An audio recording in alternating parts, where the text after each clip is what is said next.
창세기 9장 20절부터 27절입니다. 노아가 농업을 시작하여 포도나무를 심었더니 포도주를 마시고 취하여 그 장막 안에서 벌거벗은지라. 가나안의 아비 함이 그 아비의 하치를 보고 밖으로 나가서 두 형제에게 고하매 셈과 야벳이 옷을 취하여 자기들의 어깨에 메고 뒷걸음쳐 들어가서 아비의 하체에 덮었으며 그들이 얼굴을 돌이키고 그 아비의 하체를 보지 아니하였더라. 노아가 술이 깨어 그 작은 아들이 자기에게 행한 일을 알고 이에 가로되 가나안은 저주를 받아 그 형제의 종들의 종이 되기를 원하노라. 또 가로되 셈의 하나님 여호와를 찬송하리로다. 가나안은 셈의 종이 되고 하나님이 야벳을 창대케 하사 셈의 장막에 거하게 하시고 가나안은 그의 종이 되게 하시기를 원하노라 하였더라. 오늘 이 본문 내용은 노아가 술에 취하여 벌거벗음으로 그 수치를 보이고 자식들에게까지 이 실수가 영향을 미쳐서 함이 저주를 받는 그런 내용으로 구성되어 있습니다. 성경을 처음 대하면 많은 사람들이 당황을 하죠. 거기 정말 좋은 말씀이 있고 배울 금원이 있을 줄로 생각을 하고 있다가 이 첫 책인 창세기에서 너무나 많이 놀라는 것이 대부분의 경험들이실 겁니다. 그 이유는 창세기의 기록들이 교훈을 목적으로 하지 않고 본질을 설명하고 있기 때문입니다. 세상이 왜 이런가? 인간이 왜 이런가? 이런 것들의 본질적인 이유들과 그 내용들을 설명하고 있기 때문에 그럴 것입니다. 이 노아 사건도 이게 무슨 경전에 이런 내용이 들어갈 만한 건 아닐 수도 충분히 있습니다. 더 멋있는 내용이 있어야 맞겠죠. 그러나 이 내용 속에는 성경 속에 꼭 가르치고 우리가 우리의 신앙을 영위하는 데 필요한 근거를 또는 방향을 제시하기 때문에 기록되어 있는 것입니다. 노아는 아시는 대로 그 하나님의 심판인 첫 심판인 홍수에서 살아남은 유일한 사람이요. 말하자면 새로운 인류를 대표하는 사람입니다. 그럼에도 불구하고 성경이 하고 싶은 얘기는 이 내용을 통하여 노아가 아담이 범한 죄를 다 씻고 회복하여 그 죄의 저주와 그 결과에서 벗어난 사람이 아니라는 것을 보이려고 하는 것입니다. 그러니까 아담과 하와가 범죄하여 맨 처음 그들의 죄에 대한 이해가 현실적 이해가 무엇이었습니까? 서로 부끄러워한 것입니다. 벌거벗고 부끄러워한 것이죠. 지금 노아에서도 동일한 내용이 묘사되어 있습니다. 그리고 아담과 하와의 범죄는 당사자에게 죄값을 가져왔을 뿐만 아니라 그의 후손들, 인류의 대표로서 자신의 모든 후손들에게 그 결과를 가져왔듯이 노아도 저주받을 아들을 낳고 있습니다. 그러니까 노아의 자식이 노아를 닮아서 죄인으로 태어나고 있다라는 것을 여기서 가르치고 있습니다. 우리는 이 내용들로 이렇게 억측을 하면 안 됩니다. 이 셈과 함과 야벳이 백인종, 황인종, 흑인종의 조상이라든가 어떤 지역적으로나 민족적으로 이것이 아직까지 인류 역사에 무슨 연결되고 있는 내용이라고 이해해서는 안 됩니다. 왜냐하면 이제 12장에 이르러 하나님이 아브라함을 부를 때에 아브라함에게 무슨 약속을 하는가 하면 땅의 모든 족속이 너를 인하여 복을 얻을 것이니라 라고 약속하셨습니다. 그러니까 이제 모든 인류가 셈의 후손이냐 야벳의 후손이냐 혹은 함의 후손이냐와 상관없이 모두가 다 그리스도 예수 안에서 구원의 대상이 되는 것입니다. 여기에서의 함이 받는 저주는 이 사건의 중요성을 드러내기 위해서일 뿐입니다. 이 사건이란 뭐냐 하면 노아가 벌거벗은 것이죠. 아직도 그러니까 아담이 범죄했을 때 확인했다시피 범죄한 인간은 하나님의 선하신 인도하심과 복 주시는 인도하심을 누릴 실력이 없다는 것이 이 장면의 가장 중요한 핵심일 것입니다. 하나님이 포도원을 주시고 포도에 소출을 주셨으나 그 복된 소출로 그는 벌거벗은 자리로까지밖에 가지 못했고 이 일로 인하여 이 끔찍한 둘째 아들 함에 대한 저주가 결과되는 것입니다. 도대체 벌거벗은 게 뭐길래 이런 생각을 다시 한번 해보는 수밖에 없습니다. 우리 그때 아담 하와의 벌거벗음을 성경적으로 확인할 때도 이 말씀 찾아봤었는데 한 번 더 봅시다. 신명기 28장 구약성경 306페이지 신명기 28장 48절입니다. 네가 줄이고 목마르고 헐벗고 모든 것이 핍절한 중에서 여호와께서 보내사 너를 치게 하실 대적을 섬기게 될 것이니 그가 철몽에를 네 목에 메어서 필경 너를 멸할 것이라. 하나님을 믿지 않고 순종하지 않고 배신하면 어떤 벌을 받을 것인가에 관한 내용 중에 줄이고 목마르고 헐벗을 것이라 이렇게 얘기합니다. 이 헐벗는다는 표현이 말하자면 이 벌거벗음에 상응하는 것입니다. 이 헐벗었다는 것은 물질적으로나 무슨 조건적으로 필요한 것들이 부족하다는 것이죠. 그러나 눈에 보이는 물질과 무슨 일상생활, 생명을 보존함보다 근본적으로 우리를 만드시고 우리 필요와 가치와 내용의 유일한 공급자이신 하나님으로부터의 공급이 단절된 자로서의 헐벗음이라고 그랬습니다. 그러니까 이 벌거벗음은 하나님으로부터의 모든 생명과 가치의 공급이 중단된 자의 황폐함, 그 썩음, 부패함 같은 것들을 말하는 것이죠. 그러니까 이걸 보고 함이 경망스럽게 또는 가볍게 생각한 것은 그가 하나님 없는 인생의 처참함에 대하여 아무런 감각이 없다는 뜻입니다.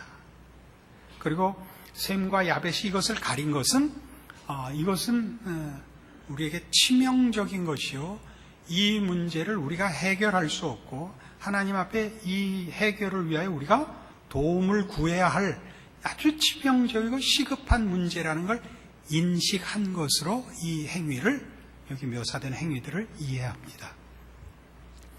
그러니까 우리 모두가 예수를 믿고 나서 보면 믿지 않는 사람들과 믿는 사람들 사이에 가장 큰 차이가 뭐냐 하면 믿지 않는 사람들에게 있어서의 가치의 기준은 기껏해야 윤리고 도덕이고 또는 뭐 양심이고 하는 정도입니다.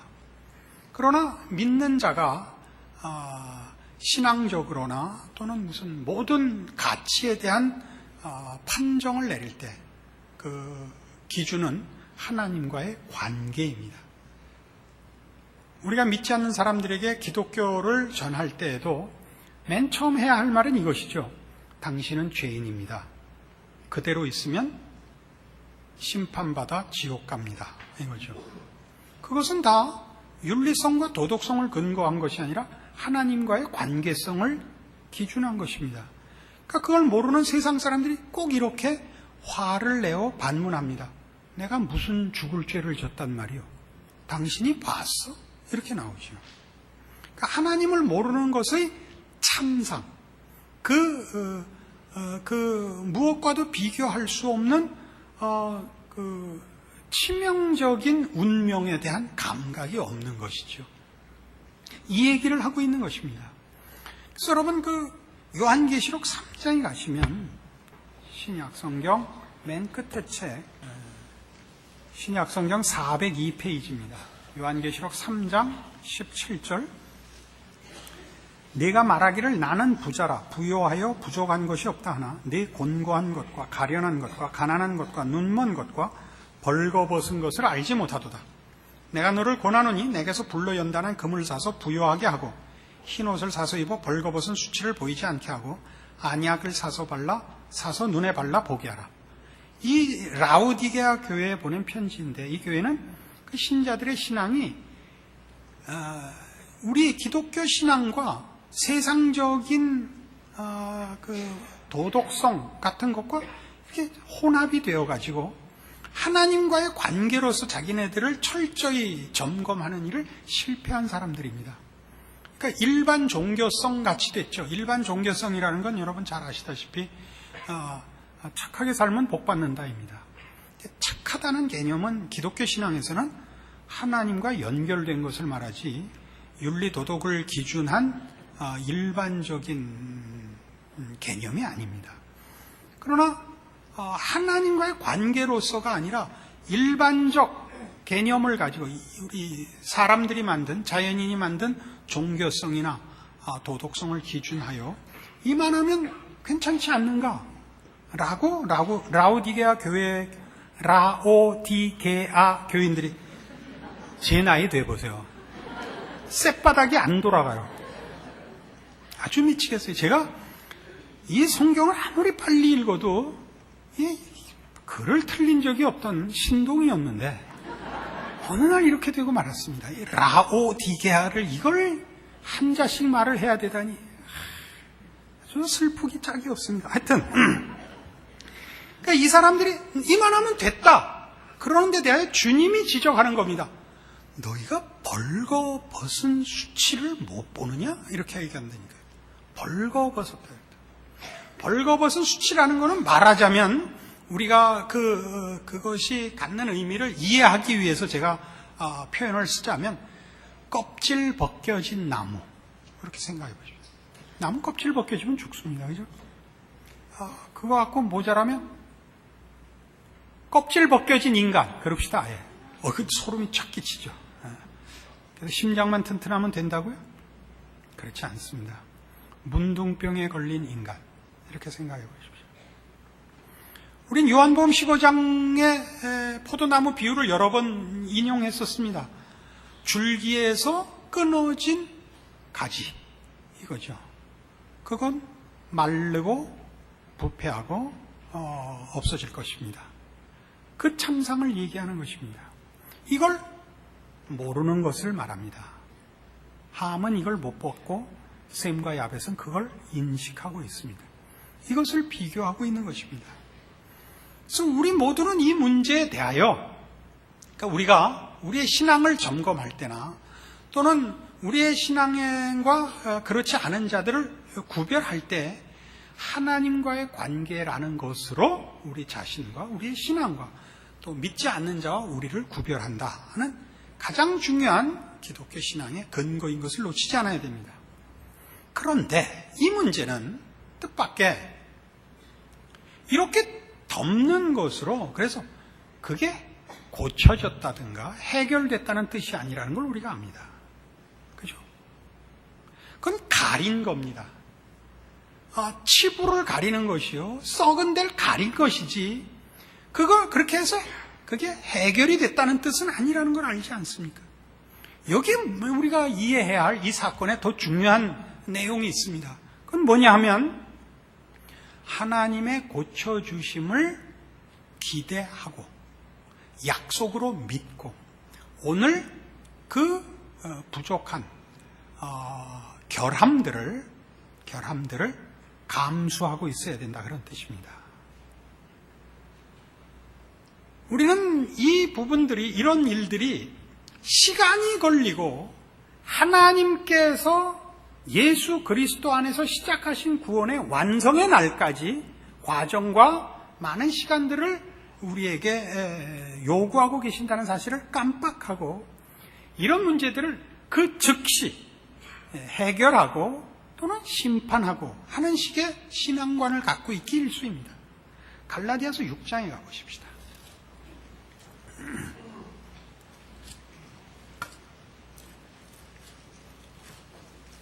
신약성경 308페이지 갈라디아서 6장 1절입니다. 형제들아, 사람이 만일 무슨 범죄한 일이 드러나거든 신령한 너희는 온유한 심령으로 그러한 자를 바로잡고 네 자신을 돌아보아 너도 시험을 받을까 두려워하라. 자, 누가 형제 중에 누가 죄를 짓거든 나한테도 일어날 수 있다는 걸 알고 조심해라 그럽니다. 그 얘기는 뭐냐면 우리가 이 세상을 살아있는 동안 신자가 아무리 좋은 신앙을 가졌다고 해서 죄로부터 완전하게 해방된 자는 없다는 것을 말합니다. 우린 죄를 다시 지을 수 있습니다. 이 죄를 다시 짓는다고 해서 우리가 다시 사망에 빠진다는 얘기는 아닙니다. 우린 구원이 우리에게 시작된 것으로 그 운명이 결정된 줄을 압니다. 하나님은 우리에게 허락하신 구원이 취소되거나 실패되지 않도록 하실 것이며 그렇게 약속하셨습니다. 그러나 구원의 완성과 승리를 할 우리가 지금 얻은 구원을 처음부터 완성과 완벽으로 받지는 않습니다. 우리는 구원을 받았는데 여전히 실패하는 과정을 겪어 완성의 자리에 갈 것입니다. 그래서 그동안은 뭘 해야 되냐 하면 열심히 노력하여 더 나은 신앙의 경지로 가야 하는 것이 사실이지만 부정적이고 소극적인 측면에서 보자면 결함이 있고 모자라는 부분을 서로 감수해야 된다고 가르칩니다. 그게 여기 말하는 형제들아 사람이 만일 무슨 범죄한 일이 드러나거든 신령한 너희는 온유한 심령으로 그러한 자를 바로잡으라라는 말 속에 있습니다. 여기서 바로잡으라는 건 쉽게 말해서 이렇게 기계를 고치듯이 부속을 갈아 끼듯이 간단하게 고치라는 뜻이 아니라 아픈 데를 치료하여 회복시키라는 뜻입니다. 부러진 팔을 어떻게 한다 그랬죠? 병원에 와서 접골 해서 제대로 수술을 하든지 바로 잡은 다음에 깁스를 해서 모가지에 걸고 날 때까지 있는 것을 말합니다. 그러니까 그동안은 이 결함이 있는 것을 우리가 펄펄 뛰지 말고 감수해야 된다 이겁니다. 극복해야 됩니다. 믿음으로. 이런 얘기죠. 우리는 진심이라든가 정직이라는 이름으로 너무 쉽게 자기의 신앙뿐 아니라 남의 신앙을 심판하는 버릇이 있습니다. 왜냐하면 신앙이라는 것은 믿느냐 안 믿느냐의 문제인 걸로만 알고 있지 같은 믿음이라도 어느 수준에 있느냐 얼마나 실력이 있느냐는 우리는 사실은 좀 익숙치 않습니다. 믿음에도 여러 과정과 단계와 경지가 있어서 옅은 믿음이 있고 강한 믿음이 있고 그렇습니다. 안 믿는 거야 뭐 꽝이니까 꽝과 꽝꽝은 뭐 구별할 게 없습니다만은 믿는 문제는 그렇습니다. 그래서 우리가 믿음이라는 것이 연약한 믿음으로부터 출발하여 더 깊고 더 강하고 더 넓고 더 높고 하는 그런 경지로 가는 과정들 속에서 뒤집어 놓고 생각하면 그렇게 발전한다는 것은 그 매 순간마다 아직도 발전해야 될, 완성해야 될, 완성되지 못한 부분이 있다는 것을 말함인데 이걸 우리는 서로 이해를 못합니다. 그러니까 신앙은 결국 뭐라고 생각하냐면 진심과 정직의 싸움이라, 순전함의 싸움과 열심의 싸움이라고 생각을 해서 이런 것들이 신앙의 기준이 됩니다. 내 신앙이 나쁜 것도 내 진심과 열심의 부족으로 따지고 다른 사람의 신앙이 나쁜 것도 진심과 열심이 부족하다고 따집니다. 이건 기독교가 말하는 신앙관이 아니고 우리 모두가 알고 있는 사람들이 만든 샤머니즘입니다. 지성이면 감천이다죠. 그러니까 어떤 신이 우리에 대해서 보상하고 편을 드는 이유는 우리의 진심과 열심에 대한 항복이죠. 그렇지 않습니까? 예전에 여러 가지 빌 게 많았지만 요즘은 안 비는 거, 옛날엔 꼭 빌었던 거, 애 낳는 거, 아들 낳는 거 그것도 그걸 위해서 열 손가락에 불을 붙이고 자학을 하면서 자해를 하면서까지 뭘 보이는 게? 열심을 보이는 거죠. 신에게. 그 어떤 왼수 같은 신인지 모르면서도 신에게 나의 열심을 보임으로써 신인을 감동시키려는 것. 이것이 우리 자연인의 종교적 속성입니다. 그러니까 진심과 정직이란 거 아무거나 남김없이 까발리면 그것이 받아들여진다는 식의 생각을 갖는 것이 우리 신앙에서 굉장한 올무가 됩니다. 여러분 많이들 보셨을 줄로 압니다만 대부라는 유명한 영화가 있었죠. 뭐 각자 봐서 그 감격한 장면이 다 다르겠습니다만 뭐 어떤 조사에 의하면 말대가리 잘라놓은 거에서 제일 많이 감격했다는 거 그럽니다만 그 대부의 아주 끝이 재미있죠. 아버지 돈 꼴레온의 그 조직에 이제 맞서는 다른 조직들이 생기고 그 싸움의 와중 속에서 아버지는 늙어서 돌아가시고 형도 죽고 둘째 형은 힘이 없어서 실력이 없어서 조직을 책임질 만하지 못하고 그래서 막내 아들인 알파치노가 그때까지 조직이나 이 일에 관계하지 않았던 순진하고 건강한 청년이었으나 집안이 망해가는 걸 보고 할 수 없이 일어나 가족과 조직을 지켜내는 그래서 서서히 냉혹한 악당이 되어가는 그런 영화입니다. 서서히 악당이 되어가는 영화에 감동을 받은 것은 참 어불성설이지만 그러나 하여튼 재미있었습니다. 여러분도 그 어느 때보다 눈빛이 반짝이고 있습니다. 근데 이제 좋았던 젊은 시절에 연애하던 여자가 있죠. 나중에 결혼하여 부인이 됐는데 부인이 돼서 이제 이 가정이 얼마나 무서운 가정이며 자기 남편이 어떻게 변해가는가를 보고 놀라고 있습니다. 그리고 마침내 자기 친형을 죽이지 않습니까? 알게 됐죠. 여보, 당신이 그랬어? 그래서 거기 알파치노가 이런 유명한 말을 하죠. 비즈니스에는 끼어들지 말랬지. 외워두세요, 앞으로. 이번만이야. 다신 묻지 마. 안 죽였어. 이 말의 뜻을 아시겠어요? 까발리는 것이 모두 최선인 줄 아세요?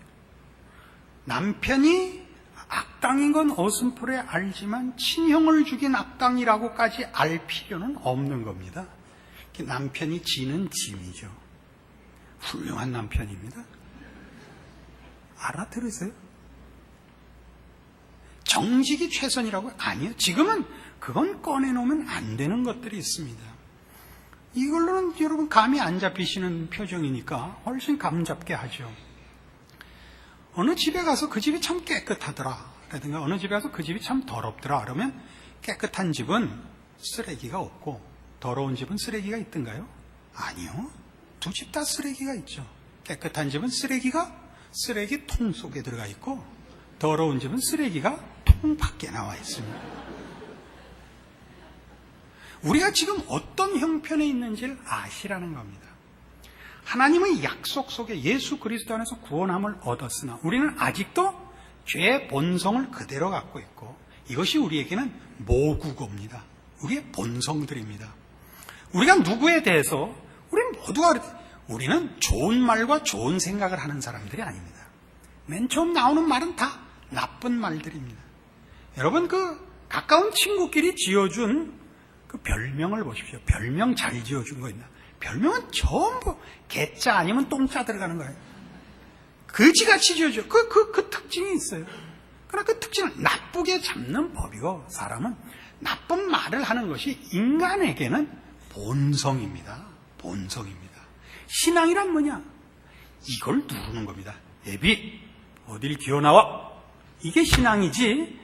마음 깊은 곳으로부터 아름다운 생각과 희열과 사랑과 넘치는 경건이 너무 쏟아져 나와서 감당을 할 수 없게 되는 일은 없습니다. 약 먹은 사람들에게만 나타나는 환상입니다. 그러니까 여러분이 누구에게 내가 진심을 가지고 당신을 위해서 하는 말도 그렇게 하면 안 됩니다. 그 아픈 걸 꼭 찌르면 안 됩니다. 그건 마치 눈가를 찌르는 것과 같습니다. 그러시면 안 됩니다. 우리는 그 모든 것을 하나님의 은혜를 구하는 마음으로 덮어야 되는 겁니다. 덮는다는 건 은폐하자든가 가장을 하자는 것이 아닙니다. 하나님께 맡기는 겁니다. 이건 우리가 해결할 수 없습니다. 라는 고백인 것입니다. 어느 교회나 그렇듯이 한국교회의 가장 큰 약점 중에 하나는 뭐냐 하면 그토록 신앙에 열심과 헌신이 있음에도 불구하고 어느 교회나 교인끼리 재미있는 교회는 없습니다. 제가 단언하건대 없습니다. 다 가보지 않았는데 어떻게 아냐고요? 그건 압니다. 왜냐하면 우리나라는 아직도 신앙이라는 것을 너무 이상적으로 관념적으로 완벽하게 요구하고 있기 때문에 용서도 이해도 넘어감도 기다림도 없기 때문에 이해와 위로와 융통성이 없기 때문에 교인끼리는 절대 칭할 수가 없습니다. 무슨 꼴을 못 봅니다. 금방 손가락이 나가기 때문에 제 방에 오시면 손가락 자르는 기계만 한 100개 있습니다. 성경이 그렇게 얘기하지 않는다고요. 아담과 하와가 자기네가 무화과 나뭇잎으로 치마를 해 입었습니다. 하나님이 어떻게 하셨죠? 가죽옷을 해 입히셨습니다. 나뭇잎 갖고는 모자란다는 겁니다. 기간상 가죽옷을 해 입히셨다고요. 얼마나 길어야 되는지. 우리 모두는 우리가 지금 우리가 소원하고 약속받았고 알고 있는 경지에 비하여 무한히 모자란다는 것을 인정해야 되고, 그러나 하나님께서 예수 그리스도 안에서 우리에게 구원을 허락하시고 믿음을 주시고 목표를 알게 하셨을 때 아무도 실패치 않고 그 승리의 자리에 가게 하실 것이라는 믿음으로 우리의 오늘을 견디는 것입니다. 이걸 다 그렇지 뭐 이렇게 함으로써 방임에 자폭에 들어가자는 얘기가 아닙니다. 배째라 그런 얘기가 아니라 결국 가야 될 것이고 가고 말게 하실 것이고 안 가면 안 되는 일이라는 것 때문에 오늘의 이 결함을, 부족을, 부끄러움을 우리는 극복하게 되는 겁니다. 포기하지 않게 되는 겁니다. 이것이 성경이 가르치는 것입니다. 우리는 성경이 믿지 않는 자가 하나님을 만나 그 구원을 얻었을 때 회심의 그 체험이 눈물로 범벅이 된다는 사실을 가르치고 있습니다. 왜 그렇죠? 그것은 죄짓고 살았던 생활에 대한 무슨 윤리적, 도덕적 뭡니까 회개, 후회, 탄식 정도가 아니고 하나님에게서 분리되어 있었다가 이제 하나님을 만났다는 이 안도감이 하나님 없이 산 생활 전체에 대한 일종의 억울함 또는 기막힘으로 그렇게 감정적 그 체험을 유발하는 것입니다. 마찬가지로 믿고 난 후에도 하나님의 자녀여 승리할 수밖에 없고 예수 그리스도의 은혜 속에 있음에도 불구하고 우리가 늘 시작만 그런 것이 아니고 끝이 그렇게 될 것이며 동시에 지금 늘 모든 면에서 내가 나의 필요와 나의 답을 생산해낼 수 없고 하나님께서 계속 은혜로 능력으로 간섭하시고 지키시고 고쳐주셔야 된다는 걸 성경식 표현으로 심령이 가난한 자는 복이 있나니라고 읽고 있는 것입니다. 그것은 복받은 자들의 증상이었습니다. 심령이 가난한 것은 복받은 자의 증상입니다. 조건이 아닙니다. 복을 받으면 여러분의 심령이 충만하고 신앙적으로 완벽하고 구름 위에 앉아있고 그런 것이 아니라 심령이 가난해진다. 내가 하나님의 자녀로서 필요한 것을 아무것도 내 스스로 만들거나 자급자족할 수 없다는 것을 발견하는 가난함을 확인합니다. 그러나 하나님이 나로 하여금 하나님의 자녀 되게 하고 하나님과 나를 묶으셔서 내가 그동안 그 수많은 날들을 줄기에서 분리된 나뭇가지로 방치되어 있었다는 걸 알고 얼마나 많이 채워져야만 되는가를 아는 그런 확인과 안타까움과 절실함과 그러나 안도감으로 심령이 가난한 증상을 누리게 되는 것입니다. 오늘 이 말씀이 여러분에게 어떻게 작용합니까? 여러분에게 힘을 주십니까? 여러분의 절망과 그 많은 의문들과 그 많은 낙담들에 대해 해답이 됩니까? 그러면 바로 들으신 것입니다. 야, 나만 그런 게 아니고 다 그렇대! 이렇게 들으셨습니까? 그래서 어떻게 하시자는 겁니까? 나가서 놀다가 종치면 돌아오겠다고요? 그렇게 하시면 안 됩니다. 우리는 누구도 정죄할 필요가 없고 누구도 심판할 자격이 없고 우리의 부족들에 대하여 하나님의 은혜를 구하고 서로 격려하고 위로하고 믿음으로 인내케 해야 된다는 결론만을 안고 가기로 합니다. 그리고 그렇게 함으로써 우리는 매일 반복되는 것 같은 우리의 신앙의 현실에서의 실패들이 꼭 실패만은 아니라라고 위안을 얻습니다. 거기에 어떤 보이지 않는 신적 간섭이 우리의 노력과 우리의 평가를 극복하고 상회하고 멀리 넘치는 신비한 인도하심으로 결국 완성의 자리에 내가 서고 영광의 자리에 서고 오늘의 실패한 눈물들이 보상받을 것이라 믿어 매 순간 매 사건 매 경우 하나님의 사람으로의 저항과 충성과 애씀과 기도를 놓지 않기로 결심하셔야 옳습니다. 이 믿음 우리의 것임을 놓치지 말기로 하십시다. 기도하십시다. 하나님 아버지 은혜를 감사합니다.